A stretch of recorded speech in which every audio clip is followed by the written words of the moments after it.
potensi untuk menggoda, ya, merayu itu ada dan bisa dilakukan pada tempat-tempat yang tepat dan positif. Ya, seperti misalnya istri merayu suaminya, mengucapkan tutur kata yang santun, yang ramah, yang menggoda, ya, yang mengundang syahwat itu adalah hal yang sangat baik. Jadi memang ada dalam Islam itu.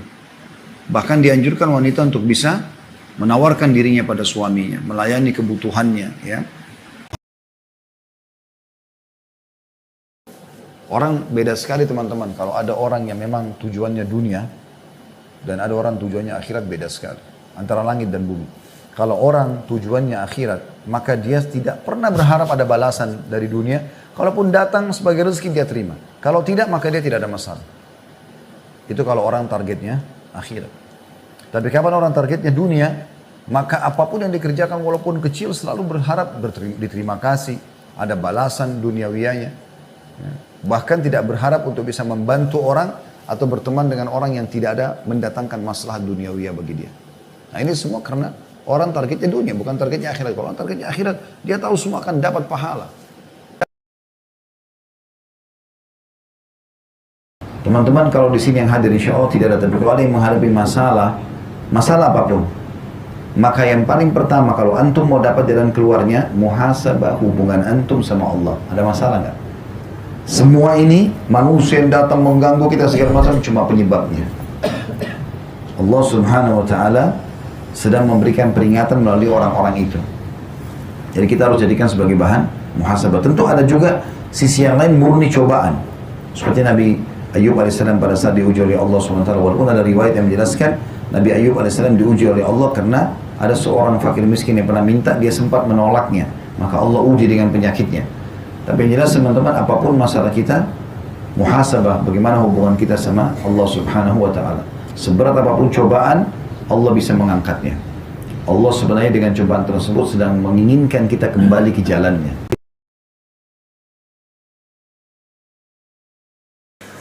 Ingat Nabi SAW itu, kalau sudah mandi bersih, habis sholat duha, seringkali beliau jalan-jalan. Begitu keluar dari rumahnya, ada sahabat sudah nunggu depan rumah. Kalimat pertama Nabi, jangan ada yang ceritakan aib sahabatku.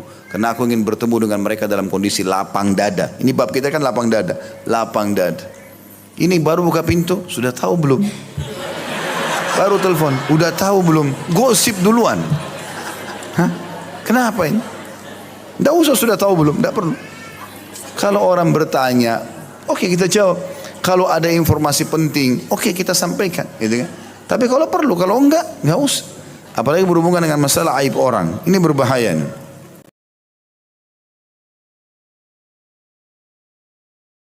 Jadi harus hati-hati teman-teman sekalian. Bagi teman-teman yang masih selalu sibuk dengan medsos, mengangkat joget-jogetnya, kata-katanya menggoda, apalagi perempuan syahwat sengaja memamer-mamer auratnya, maka bertakwa kepada Allah Subhanahu wa taala, berhentikan segera itu. Hapus semuanya itu. Ya. Bertobat kepada Allah Subhanahu wa taala sebelum tiba waktu di mana Anda menyesal. Ingat, pujian semua orang yang di sekitar kita itu hanya sekedar pujian saja. Mereka juga tidak akan menginginkan kecuali menikmati saja. Dan pada saat kita meninggal, mereka hanya paling jauh, teman-teman kita pun yang sibuk dengan memuji kita, berdiri di atas liang kuburan. Setelah itu mereka akan pulang dan melakukan aktivitas yang lain.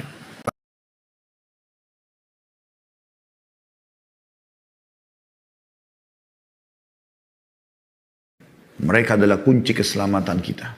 Mereka penyebab daripada doa kita diijabah. Hajat kita dipenuhi oleh Allah Subhanahu wa taala. Di rumahmu, di orang tuamu, ada surgamu dunia, surga dunia dan surga akhiratmu. Urusanmu akan mudah. Terlalu banyak saya lihat depan mata, subhanallah, orang yang bakti sama orang tuanya, Allah limpahkan rezeki yang luar biasa. Saya praktekin teori itu, Allah Subhanahu wa taala berikan luar biasa gitu. Allah Subhanahu wa taala mendatangkan dalam surah Isra ayat 23 ini, setelah beriman beribadah kepada Allah langsung kepada kedua orang tua. Ini luar biasa.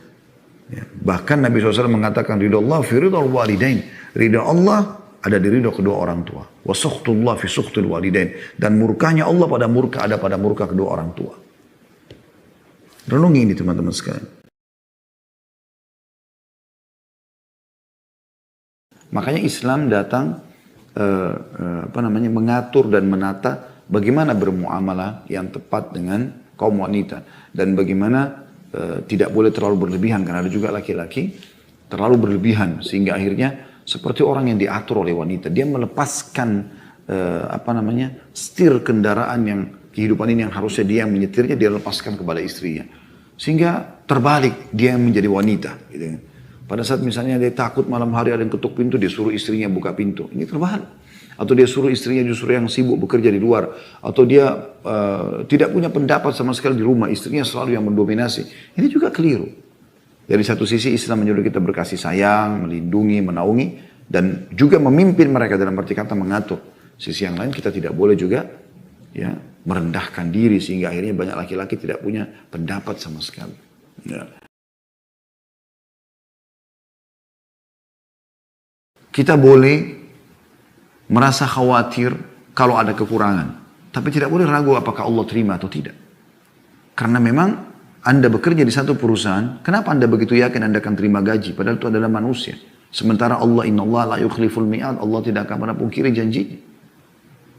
Perkataan sebagian salaf dari para sahabat dan tabi'in ridwanullahi alaihim tentang masalah, kalau seandainya amalku pasti diterima satu seperti perkataan Ibnu Umar, maka aku akan berterima kasih atau bersyukur kepada Allah SWT. Ini bukan berarti beliau ragu tentang Allah akan terima.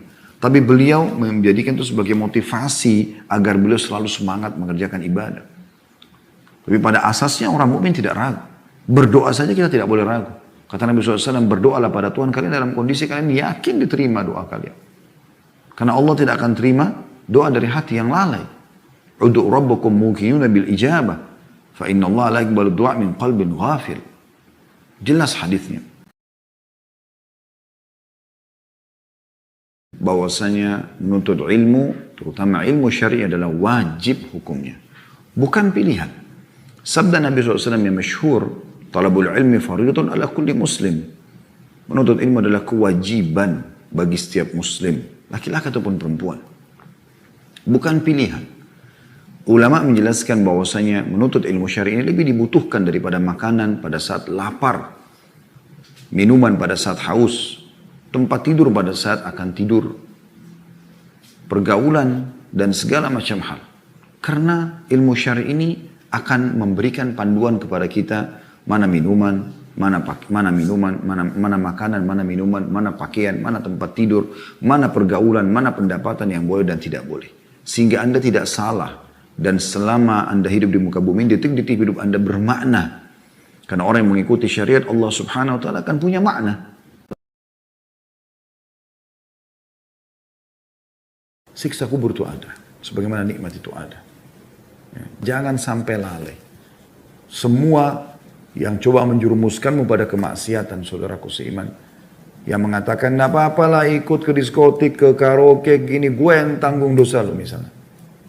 Itu semua omong kosong. Allah SWT mengatakan, wala taziru waziratun wizra ukhra. Gak akan pernah ada orang yang menanggung dosa orang lain. Gak ada ceritanya, saya ngajak, ayo kamu zina aja, nanti saya tanggung dosamu. Sehingga dia bersih dari dosa, dia berzina. Enggak. Tetap dia dapat dosa zina, cuman saya na'udzubillah, seseorang yang mengajak itu dapat dosa zina orang itu walaupun dia tidak berzina. Karena dia yang menunjukkan, dia yang mengajak. Tapi orang itu tidak lepas dari dosa. Tetap dia akan tanggung dosanya sendiri.